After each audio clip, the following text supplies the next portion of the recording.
भाई मैंने कोई बयानबाजी नहीं की। सबसे पहली बात तो ये, मीडिया के लोग अपने मतलब की बात उठाते हैं, अपने मतलब की चलाते हैं।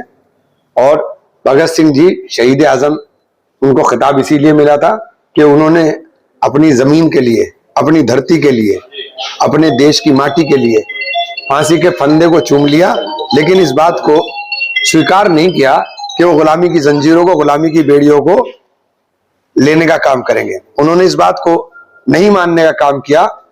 माफी का उनको ऑप्शन दिया गया, उन्होंने मना कर दिया कि मैं किसी सूरत भी उन्हें करूंगा। तो जिस आदमी का व्यक्तित्व इतना विराट हो और जिनके लिए हम लोग सदैव लगे हुए हों, ऐसे महान व्यक्तित्व और विराट व्यक्तित्व के लिए माफी तो छोड़ दीजिए। माफी का तो मुझे शब्द ही बहुत छोटा लगता है, तो बहुत छोटी बात कर रहे हैं।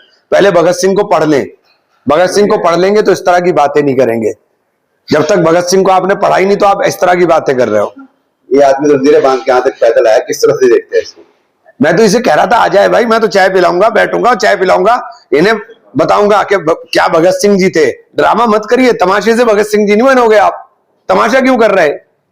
भगत सिंह बनने के लिए बहुत कुछ करना पड़ता है। उनकी सोच को, उनकी विचारधारा को अपनाना पड़ेगा, उस नफरत को मन से निकालना पड़ेगा जिस नफरत के मकसद से आप फिर रहे हो। लगातार जो है प्रदर्शन कर रहे हैं कुछ लोग, करने दीजिए, देखिए आए थे और पुलिस ने करने दीजिए, करने। अब एक बात तो बताइए, मेरा इंटरव्यू आपने सुना नहीं, आप हंगामा कर रहे हो। आप पूरा इंटरव्यू सुनिए ना। जितने भी पूरे विश्व में स्वतंत्रता आंदोलन हुए, सबके अलग अलग तरीकाकार थे। लड़ाई तो स्वतंत्रता के लिए थी। फिलिस्तीन की जो झगड़ा है, फिलिस्तीन का झगड़ा भी तो जमीन के लिए है। इजराइल ने उनकी जमीन के ऊपर जबरदस्ती कब्जा किया हुआ है, यही झगड़ा है। और इसी झगड़े के ऊपर लड़ाई हो रही है। और हम भारत, हम का मतलब मैं नहीं, भारत फिलिस्तीन के साथ है। अभी यूनाइटेड नेशन के अंदर हमने फिलिस्तीन का समर्थन किया। दुनिया के 150 कंट्रीज फिलिस्तीन को मान्यता दे चुके। सब लोग मान रहे हैं कि फिलिस्तीन की जमीन के ऊपर कब्जा है। आप कौन सी बातें कर रहे हो? और फिलिस्तीन के लोगों को आतंकवादी संगठन भारत सरकार घोषित कर देना, कहां करा है? बताइए आतंकवाद की सूची के अंदर अगर उनका नाम हो। आप सवाल खड़े कर रहे हो, बातें ऐसी कर रहे हो क्योंकि आपको जानकारी नहीं है। या तो जानकारी प्राप्त करके बोलो। जब आपको जानकारी नहीं, आप बोले जा रहे हो। भारत का पक्ष फिलिस्तीन के साथ है। देखिए, सबसे पहले तो मैं शहीद आजम भगत सिंह जी के चरणों में नमन करता हूं। शहीद आजम भगत सिंह जैसा सितारा पूरी दुनिया में कोई नहीं। मुझे याद आता है कि 23 साल का वो नौजवान जिसने भारत मां की आजादी के लिए हंसते हंसते प्राणों को नौछावर कर दिया, और एक तरफ सहारनपुर का वो 1.5 पसली का सांसद,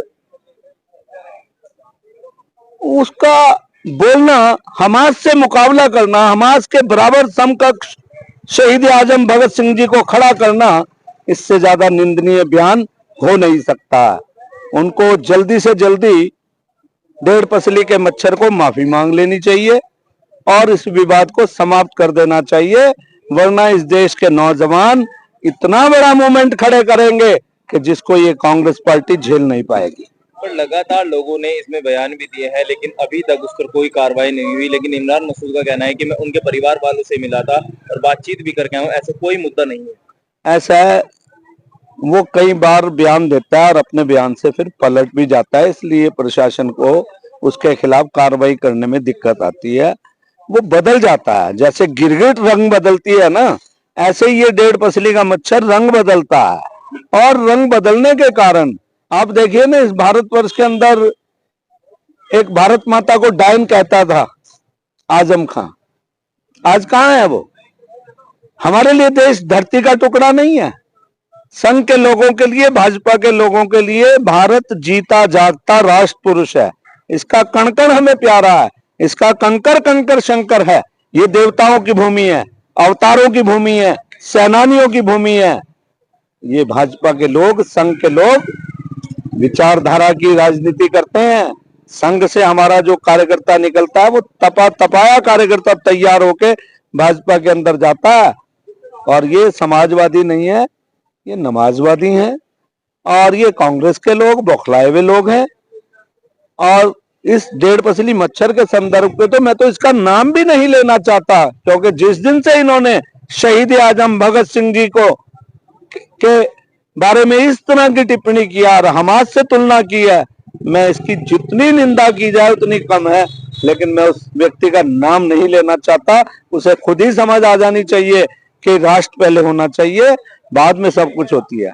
लेकिन क्या ऐसा कारण हो रहा है जो प्रशासन भी अभी तक उन पर कार्रवाई नहीं कर रहा है? क्या उनके सांसद होने की वजह से कार्रवाई नहीं कर रहा है? इस संदर्भ में प्रशासन से हम लोग बात करेंगे और जनता में तो हम करेंगे ही करेंगे, और मैं ऊपर भी बड़े अपने वरिष्ठ नेता हैं उनसे भी इस संदर्भ में बात करूंगा कि जो भारत माता को डायन कहते थे अब तक जेल रहे, और जो शहीद आजम भगत सिंह का अपमान करेगा वो इस देश के अंदर राजनीति नहीं कर पाएगा।